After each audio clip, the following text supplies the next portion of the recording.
faithful. With those two words, National spoke for the millions of Americans who have sacrificed life and limb for their country. Those who have remained faithful.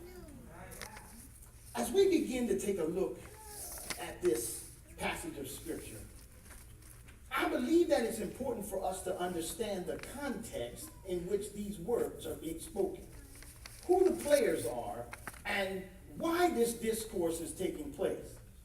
According to the chronology of the Bible, Paul now finds himself a prisoner of the Roman Emperor Nero. This fact is not all that strange because Paul has been imprisoned many times for his acts of faith in Jesus Christ. But this time it would be different. You see, at this point in history, Rome has burned. And because of the misguided and sadistic leadership of Nero, the people of Rome are incensed and enraged over this great loss. Nero takes this opportunity to blame it all on this new radical movement called Christianity.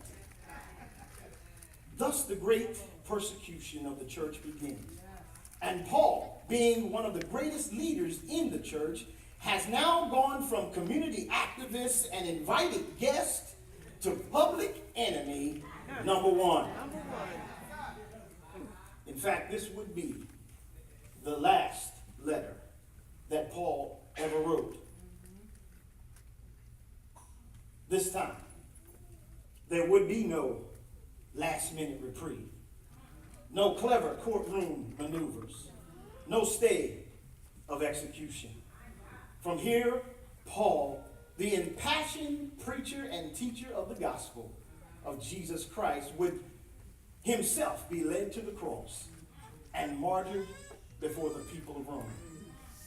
So now that we understand the context of this passage, we can now begin to see why Paul had this sense of urgency and insight as he made these final remarks to a young man he felt was destined to become a great leader in the church of Jesus Christ. Because he knew it was his time. He told Timothy in verses 1 and 2, "You then, my son, be strong in grace that is in Jesus Christ. And the things you have heard me say in the presence of many witnesses, entrust to reliable men who will be qualified to teach others." Paul wanted Timothy to know that he stood on a firm foundation.